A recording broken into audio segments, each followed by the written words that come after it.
What's up, everybody? I'm David Hain. Welcome to episode 114 of the A to D From Addict to Disciple podcast. I really appreciate you listening.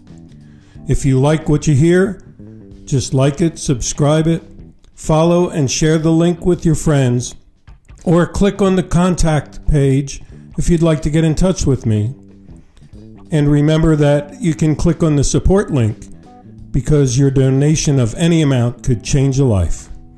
If you'd like to get our curriculum, you can get the paperback or ebook of From Ashes to Destiny on Amazon.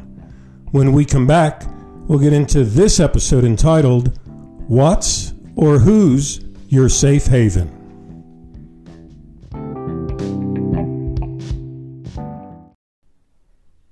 Welcome back to episode 114 of the A to D From Addict to Disciple podcast entitled, What's or Who's Your Safe Haven?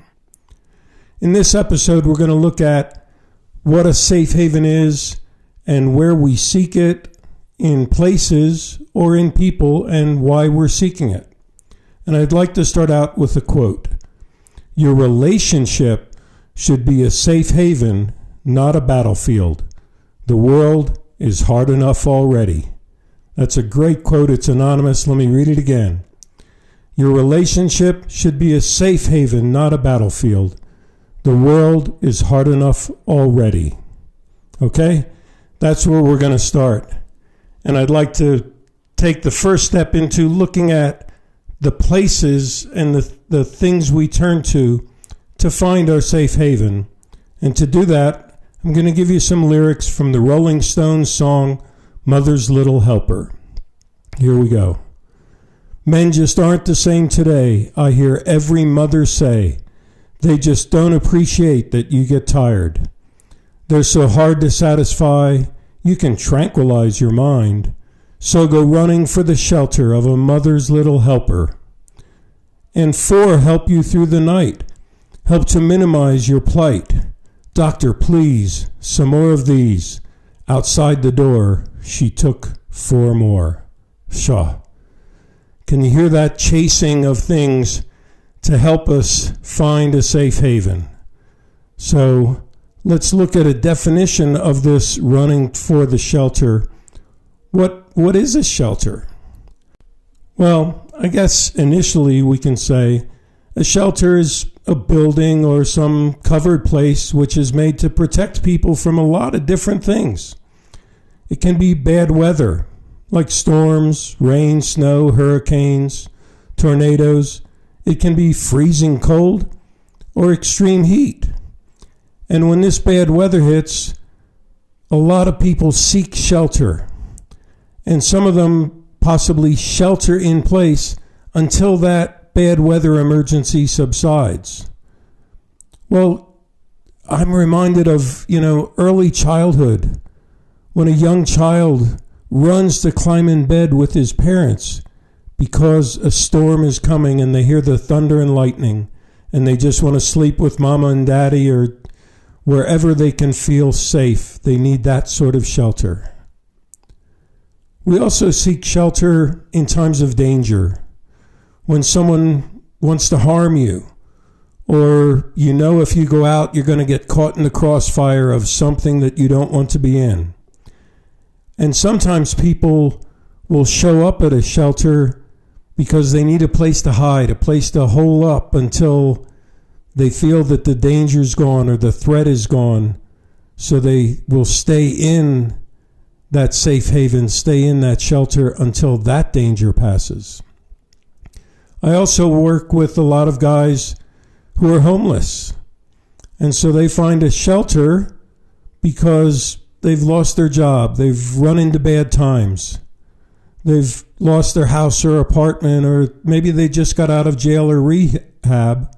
And so they're seeking refuge. They're seeking for a place that they can find their feet again, find a way to just be stable, almost like a boat that got beat up in a storm and needs to come into a harbor or a marina to get some repairs. We also see people seeking shelter because they've got nothing to eat. Or if they find something to eat, they have no place to eat it. So they'll go to places that will give out food, or places where they can come in and out of the cold possibly, or out of the rain, and eat some food, get a hot meal. So shelters can be a temporary thing. And I've described a few of those, but they can also simply be sheltering in a doorway. You're going for a walk and you're caught in the rain. So you run for cover, or you duck in underneath any roof or any stoop that you can stand in, just to temporarily not get rained on. Other people will seek shelter for a season until they get back on their feet and they feel strong enough to get going again. And then there are some people who need shelter for a long term. They've lost everything and they can't really find hope or their way back to family or community. And so there are places that provide that safe haven. And I think the key in understanding all these aspects of what a shelter is and what a safe haven is that really, as I described with the kids when the storms hit, I think right from our infancy, we have this thing in us that we turn to others for support, to others for comfort that we can receive, that just makes us feel safe, makes us feel secure, makes us find some inner strength. We may not even realize that that's what we're finding, but it helps us overcome the difficult circumstances that we find us in at the moment. And I think the term for safe space, if you look in the dictionary, you'll get definitions like a place or environment in which a person can feel confident that once they're in this safe space, this safe haven, that they won't be exposed to more of what they're coming away from. And besides all the things I've mentioned already, it could be coming away from and feeling safe where you won't be exposed to discrimination or criticism or harassment, a variety of emotional harms as well as physical harms. And I like an article that I read that was written by Leslie Becker-Phillips for WebMD's blog site.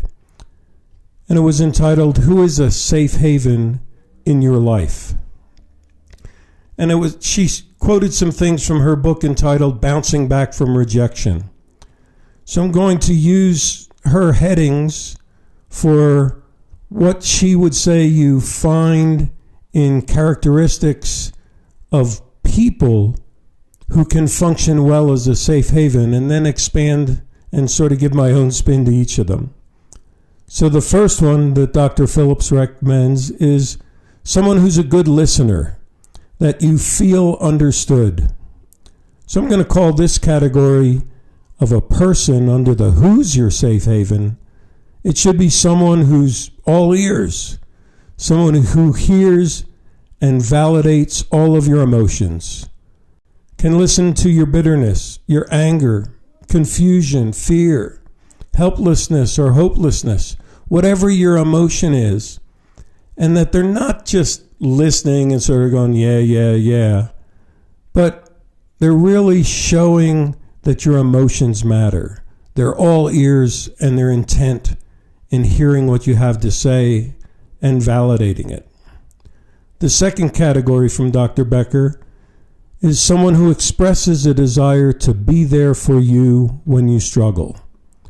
And this I'd call those people who got your back. Those reinforcing people who let you know that it's important to them and that you're important to them. And not only will they listen and provide that comfort without judgment, but they also, since they've got your back, they tend to point out to you the way in which they have found their safe haven, in hopes that you can sort of walk that same journey. The third category that Dr. Becker lists or people who respond to your distress with caring, reassurance, and support. So I'm going to call these people fast on their feet. These are the people that when you call, they meet your immediate need. They show up, they give you their time, and they bring hope for the time after the storm passes in a promise to walk with you and always be there for you. So the key here is really responding in a timely manner so that you know when you call out, this person will come running.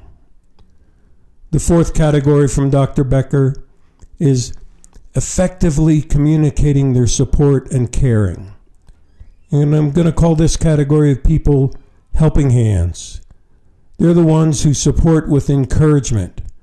They may share their faith with you and get you to focus on your faith or higher power, or share what they use for mindfulness or meditation or quiet time.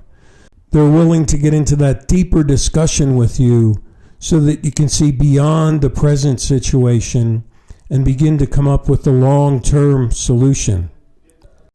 And the fifth and final category from Dr. Becker is just being in their presence feels comforting to you. So I'm going to call these people the bear hug arms people. And I get the picture of those people who they always have a shoulder or a chest that you can lean on. They're sort of like the mama bird who covers its babies under her wings so that just when you're around them, even if there's no physical touch, just being around them, you feel comforted and you feel warm and you feel that just their presence makes you feel safe. And I like the words that James Taylor put in his song, How Sweet It Is, to really summarize these aspects that we can find in a person under the category of who's your safe haven. And here's some lyrics from James Taylor's song. I needed the shelter of someone's arms, and there you were. I needed someone to understand my ups and downs, and there you were. And just pulling excerpts from his song, he talks about people who are deeply touching his emotions. And he uses a phrase like, you brighten up for me all of my days. And the clincher for me, he says, you were better to me than I was to myself. Wow. So in summary and in conclusion, do you have a person to be your safe haven? The who is your safe haven? People that are all ears, who've got your back. They're fast on their feet to respond, and they come with helping hands and big bear hugs. And do you also have those places that are your safe havens? The place that you can come in from a storm, no matter how short it is that you need to stay or how long it is that you need to stay. And that the place will be there to provide you that safety until the storm or the danger passes.